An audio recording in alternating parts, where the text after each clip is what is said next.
Sundance has taught Hollywood a lot about the art of storytelling, to take risks, first of all. Audiences are ready for different kinds of stories, original stories, stories about people that we don't see all the time in Hollywood movies. I think Hollywood's learning from us that those can actually be commercial as well.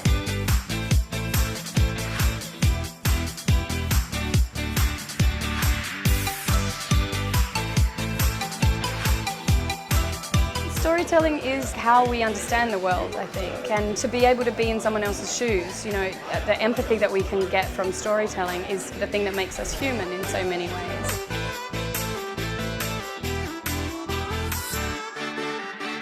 It feels very accessible, and so therefore it enables filmmakers to execute on their craft or develop their craft. It feels very user-friendly. I think it gives young creators confidence that they can move forward and make what they need to happen.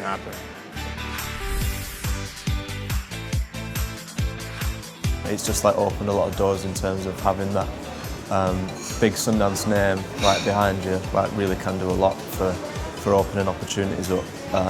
So it's just great to be a part of the family, as they say.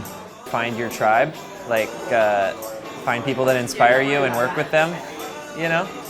I think in just the scrappy nature of having a dream, believing in it, and getting the film done, I think that's something that the industry sees as something that's vital to making great movies.